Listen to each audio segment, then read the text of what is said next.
Penn State fired its head coach, lost its starting quarterback for the rest of the season. Now they got to go to Iowa and play in a hostile environment that is Kinnick Stadium. It's setting up to be a recipe for a disaster, but maybe, just maybe, they can make this a ball game.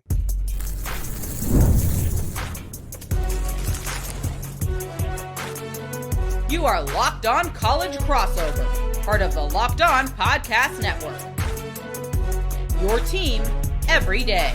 That is right. You are locked on to the Penn State Nittany Lions and Iowa Hawkeyes, and thank you so much for joining us on this crossover episode to preview the game and so much more surrounding Penn State and Iowa. My name is Seyko, and I'm the host of Locked On Nittany Lions. He is Trent Condon, the host of Locked On Hawkeyes, your insiders, your experts for Penn State and Iowa, respectively. And we are going to give you our score and stat predictions, keys to the game, the outcome, what you should expect from Kinnick Saturday night, scouting reports, the X's and O's, how Penn State's going to adapt with a backup quarterback in Kinnick Stadium. We've seen how that has worked out before, but will Penn State even have any fight in this game? Because they seem absolutely demoralized.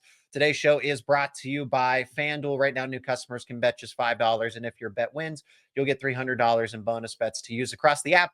Download the app today. Friendly reminder to let us know your thoughts down in the comments section and score predictions if you've got them. Trent, your expectations for the Fighting Nittany Lions, as it's really just been a complete downward spiral.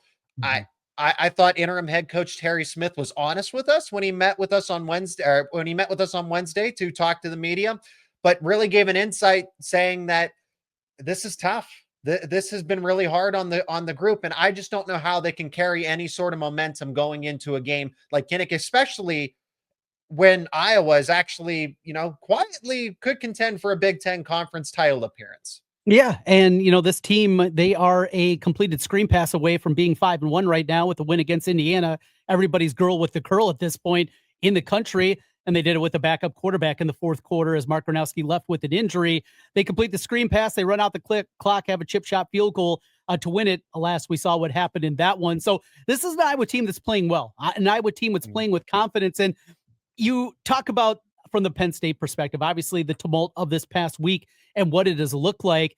And from the Iowa perspective, coming into the year, this is one of the games that was circled. This was a game that Hawkeye fans were hoping was going to be a night game, and you got that. Now, we didn't think it was going to be a peacock. We were hoping maybe something a little bit more than that. But that aside, there was so much buildup. Maybe this is a game. Iowa's lost 11 consecutive games against ranked opponents. This will be the one. Well, Penn State's not ranked anymore after what's happened the last couple of weeks with them. Yet there is always something special about taking on Penn State. And not just for the fan base. This has turned into a very natural rivalry throughout the years. So many great games that we've seen and some not some great games. But in the end, it has been a big one. And it's a big one for Kirk Ferentz, too. And I think maybe the Penn State side forgets about that. This is a game, even early in his tenure, when they were really struggling, they pulled off the overtime victory back in 2000, and that really ignited their team of what they built themselves into in a Big Ten champion 2 years later in 2002. That was the early tenure of Kirk Ferentz. He's a Pittsburgh guy. He wanted to go to Penn State. He was talking at the press conference Tuesday about Jack Ham. I mean, he's an old timer, and he loves Penn State football. He loved Penn State football growing up, and you could tell there's always a little extra, little hop in the step when Penn State week is here. This is an important one, and with all the tumult happening there, I don't think you're going to see Iowa just think that they can walk into this one, just roll out of bed and pick up a victory.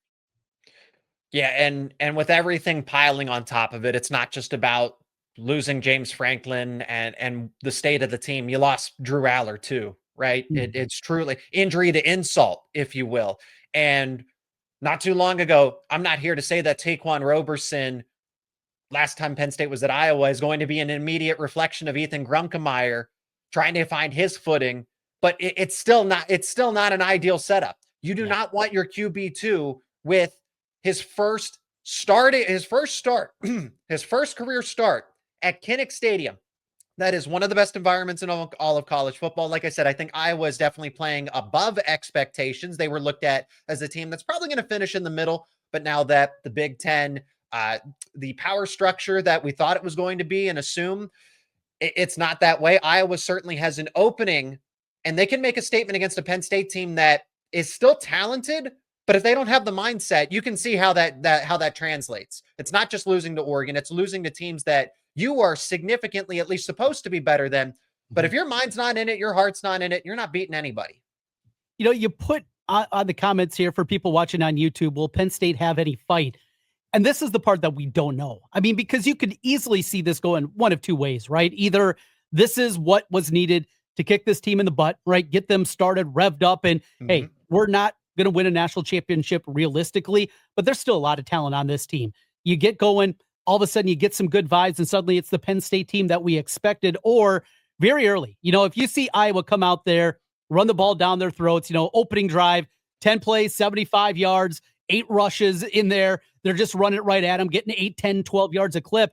Say, well, I think we can see this one. If you're a bettor like I am, and you open up the FanDuel app, this is one where I don't think I want to bet pre-flop, before the game begins. I want to see what happens in the first drive or two of this football game, because I think that's going to tell us the whole story here. Is there any Penn State fight left? Do you think that there is? I would like to assume so, but the way I don't think it's going to materialize just yet.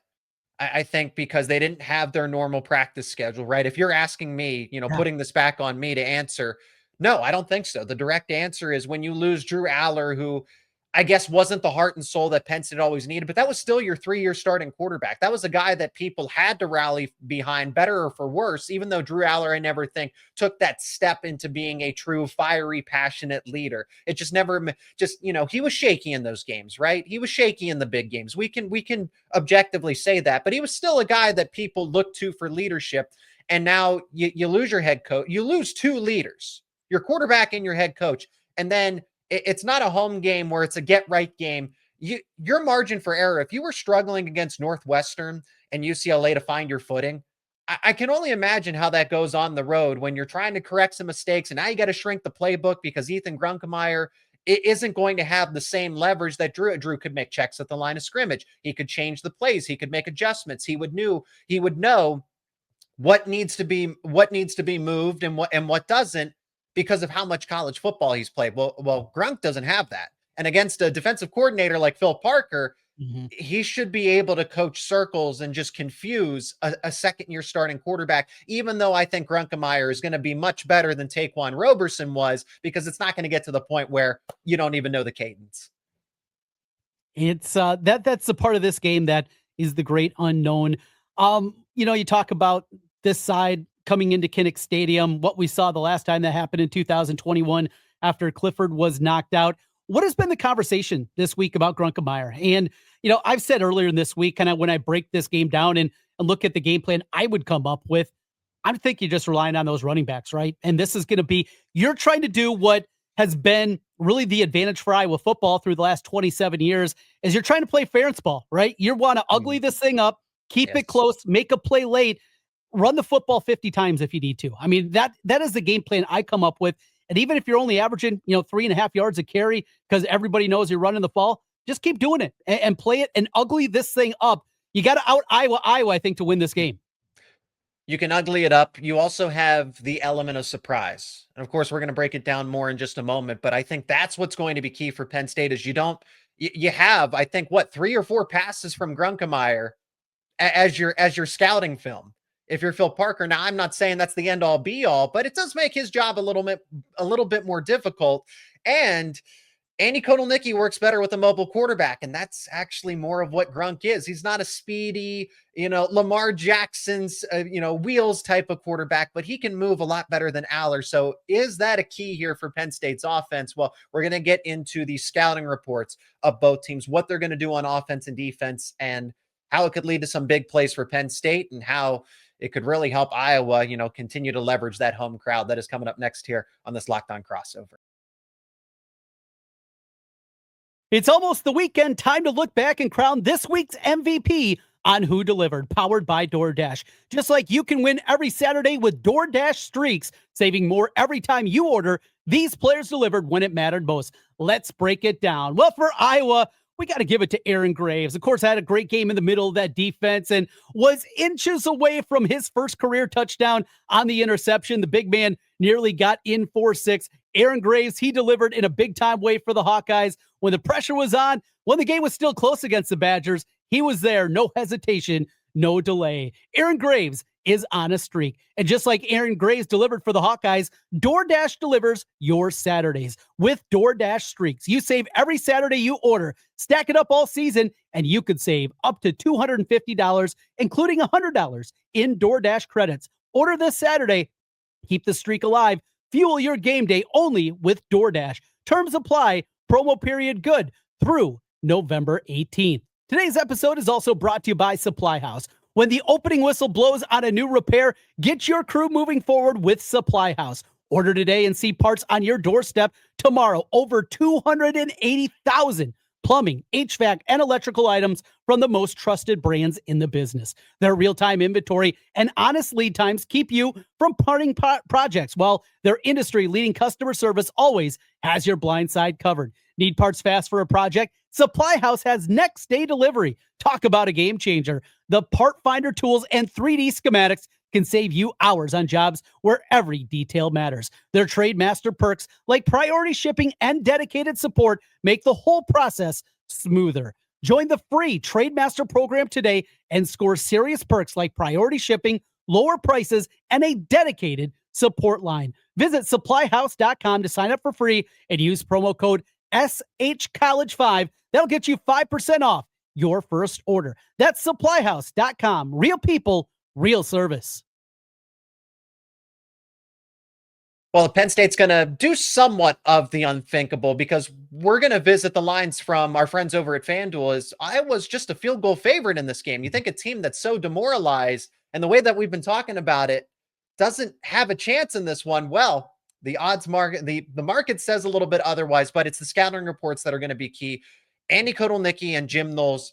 Here's what I'm really intrigued to see, Trent, because I'm not saying that, hey, they don't answer to the interim head coach. Terry Smith doesn't have any control or any say here, but you are relying a little bit more on Andy Kotelnicki in particular, because when it comes to the offense, especially Terry being a defensive guy, he's been the cornerbacks coach for forever now, over a decade.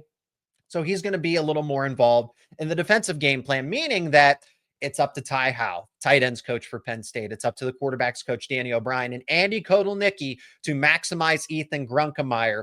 So if I have to circle any battle in this game, it's going to be Phil Parker versus Andy Kotelnicki, because what can you scheme up? How can you help out your backup QB to not get in his head, to build some momentum? Because that was a struggle with Drew Aller. You had to get him into rhythm. So if you have to get your veteran fourth-year quarterback into rhythm, it means it's all much that more of a priority on the road in Kinnick, especially when you know what happened last time Penn State visited Iowa like this. Yeah, like I said, I think the game plan for Penn State's got to be run, and run again, just to try to ugly this thing up and do that. Another component, though, that I think is concerning from the Iowa perspective is what's lining up across from them in that wide receiver group, and specifically with Ross. We saw it a year ago, and it didn't go very well as he made the trip with his Troy squad. 3 touchdowns in the game. Iowa was helpless in that 3 different ways. Was it the safety's fault? Was it the quarterback fault? It didn't matter whose fault it was. They didn't cover him. I mean, he just running wide open down the field and kept Troy in that football game a season ago. One big difference you might notice, and I don't know game plan, obviously, this week, how different it's going to look. You think of Phil Parker and what he does, and bend but don't break, bringing pressure at the right time, and just they're so fundamentally sound year after year. Absolutely. He has been bringing pressure more than he ever has in his career. You go back to the game against Indiana when they almost pulled off that upset there. It was as much blitzing as I can ever remember a Phil Parker team, and that's been the case really throughout the course of this season. So if you're kind of anticipating same old Iowa defensively, we know what you're going to see. Don't be surprised to see a few more wrinkles, because Parker, he's been bringing pressure, not just with linebackers, guys from all over the place. Corners have been coming. Safeties have been coming a ton this season. So expect to see some more exotic blitz packages coming up on Saturday. Very intriguing. And especially it's just kind of just adding to the whole element that Iowa has, the advantage that Iowa has over Penn State. That's just, I think Andy Kotelnicki is going to have to run Grunkemeyer a little more too. You know, I hope they lean on Trent Allen, but I'm not sure at the end of the day, because Trent, I don't know how much you've seen of Penn State aside from the major headlines, but Nick Singleton has been struggling a ton. Yeah. And Singleton was supposed to be that All-American running back. Everybody declared him better than Trent Allen for the most part. And I was here to say, I always said that, hey, on any given day, Allen can be your 1A and Singleton's your 1B. Well, now it's a clear, you have a clear hierarchy. It is Katron Allen, a lot of room, and then Nick Singleton. And I'm not exactly sure what happened, but he is just not seeing the game very clearly. I would like Penn State to really run and lean on Katron Allen for the most part as that workhorse running back, and he's capable of it. He doesn't need a 50-50 timeshare with Singleton, but also use some I'm not talking about RPO specifically, true read options. Grunk can run the football. He's not, again, that electric speedster, but he can run the football and at least just keeps your defensive ends honest, maybe takes a linebacker out of a play or two. I would really like to see that from Penn State's offense with a quarterback like Grunk now available to them full time. Let's go from Grunk to Gron and Mark Gronowski, the Iowa quarterback, who mentioned the fourth quarter he sat out of the game against Indiana, sustained a pretty significant knee injury. It was the same knee he tore his ACL his freshman year at South Dakota State. In fact, after the first couple of games, he took a brace off that he'd been wearing his whole career, and then he re-injures that knee. Now, it sounds like it's pretty significant. He has gotten his way through it. He's not a quitter like our previous quarterback in Cade McNamara that took his ball and walked away after he got hurt. But he actually, that's a conversation for a different day. Zach, Gronowski, he's a tough guy. Yeah. He is an incredibly physical runner, but that element, I don't want to say is completely gone, but it's not what it was going back to what they did against Rutgers, what they did, in a game like that. He says 6 rushing touchdowns this year, and they're not all on sneaks. I mean, they are designed quarterback runs, and that's not part of it. Notice right away, he was rolling out against Wisconsin last week, and he just kind of stumbled. He had that happen 3 different times a week ago. I don't think there's the stability that you need and that need for it to be a big part of the run game. He'll tuck it. There might be an opportunity. 3rd and 6 rolls out, nothing there, and he can get the first down, and he'll lower his shoulders still on top of it. But I don't think that what made Mark Gronowski such a good quarterback was not just what he was as a pocket passer. More importantly, it's what he did as a runner. And I think that element is not completely gone, but it's certainly dissipated a bunch. Well, I agree with that wholeheartedly, right? That's the first thing I said to you off air was, hey, Penn State and Jim Knowles are going to have to be conscious of Gronowski as a runner leading up to this point. But when the injury report, or if you've seen the recent tape, it's just not because I watched that game against Rutgers and I'm like, man, Gronowski can really run. And Iowa's passing game has been, and I don't mean this disrespectfully, it's been the, the running joke of college football. It's the same thing with Penn State and wide receivers that here it is again. It's going to be the same thing. Why do you expect anything differently? But at least Gronowski had that element of toughness mixed in with his running ability. And Penn State and Jim Knowles, they lose Tony Rojas for presumably the rest of the season. At least he's definitely not available for this game or any games that are nearby. But Rojas was that quarterback spy. Can cover sideline to sideline, sub 4.4 speed. I mean, everything you could ask for. And somehow Jim Knowles hasn't been able to adjust to that. That's why UCLA won that game. That's why Northwestern at times was able to extend drives because Preston Stone could at least move. So as long as Gronowski is not a true statue and can at least work through a knee injury like this, work through the leg injury, it's still going to give Penn State fits. And that's what I would say, because the defensive ends just don't stay home. They just don't play contain, and they don't have that next player after Tony Rojas, who is that designated quarterback spy. I'm not saying you play a spy for the entire 4 quarters, but you need somebody that's going to basically be able to guard Gronowski at any point in time. The offense, even with Gronowski, he's not going to run it 15 times in this game. Can he run it 7, 8? Maybe. And that's kind of pick your spots type of thing. Yes. The good news is for Iowa, their running game, their running backs are finally healthy. The offensive line has played at an incredibly high level all season long. You look at the numbers from Pro Football Focus, they paint maybe even a better picture than actually I think what reality is. Regardless, this Iowa offensive line is playing at a high level. Jennings Dunker, preseason All-American, he's playing like it. And he is much healthier than he was just a couple of weeks ago before the bye. Same thing with Logan Jones. The only question coming into the year really was at left tackle. And Trevor Lauck has been outstanding. He is a guy that had big-time offers from across the country. And there was a guy called Caden Proctor. You probably see him play for Alabama, and there's been a lot that's gone on there. If he was in any other class other than Proctor's class, Trevor Lauck would have been the crown jewel. But because of everything that we dealt with there, he kind of was forgotten. This was a 4-star that you guys, Michigan, Ohio State, Notre Dame, programs like that were involved with him. Iowa doesn't win those kind of recruiting battles very often, and he's showing it here in his sophomore year at left tackle. So the offensive line is good, coupled with the running backs are getting healthy. We saw the starter, Moulton. He missed a couple of games, including the Iowa State loss, as he was out with a shoulder injury. Xavier Williams thrust onto the scene, a redshirt freshman. He got hurt. He was lost for a couple of games. So now both those guys are back. You throw in the mix the guy that's been around, the true freshman in McNeil from Florida, and they found an absolute gem in that one. The running backs are getting healthier, coupled with this offensive line. I think if Penn State is not ready to go, and you mentioned maybe some of those injury concerns that are there, it might not be with Gronkowski. I think Iowa's still going to be able to run the football. No, and you said at the, in the offseason that, hey, not enough people talk about Moulton as a running back or being one of the best backs in the entire Big Ten. And it is true, when he's 100%, he's conservatively top 5. So even if Penn State's just getting pushed off of the line of scrimmage, and we haven't seen them face, we have actually against Oregon, but other than they made UCLA look good, and UCLA looked like they had the worst offensive line in football. And UCLA's O-line looked good. So that's an issue, and still the talent. So is the talent going to finally step up? The odds makers, Trent, I have an interesting tidbit when we come back from break here about the odds going into this game and why the odds makers had them at 3.5 points and why it swung all the way in favor of Iowa. We're talking about how the Nittany Lions were favored by more than a field goal. Now it's the Iowa Hawkeyes. So what's the context there? And can the Nittany Lions pull off somewhat of an upset when not a lot of people are picking them? We'll make our predictions next here on this Locked On Crossover. And this episode is brought to you by Rugiet. Guys, you've probably heard of Viagra or Cialis. Maybe you've even tried them. But if you're looking for something beyond the usual pill, it's time to meet Rugiet Go Long. That's exactly where Rugiet's Go Long comes in.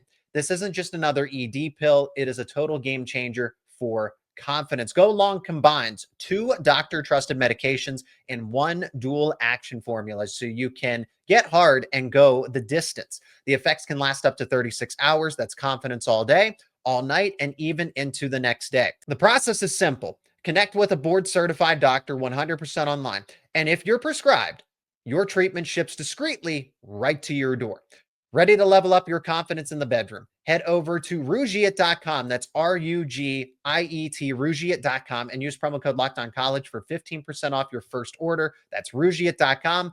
Promo code LOCKEDONCollege. Make sure to use our code so they know we sent you. And this episode is brought to you by FanDuel. The NFL season is here, and FanDuel has an offer that you do not want to miss. Right now, new customers can bet just $5 and get $300 in bonus bets if you win. That's right. Pick a bet, put down $5, and if it hits, you'll unlock $300 in bonus bets to use across the app. FanDuel gives you so many ways to play. You can build parlays. You can try player props. You can even follow live lines during the games. It makes watching football even more exciting when you've got a little something riding on the action. And whether you're a casual fan or you just love diving into the stats, FanDuel makes the game day experience so much better.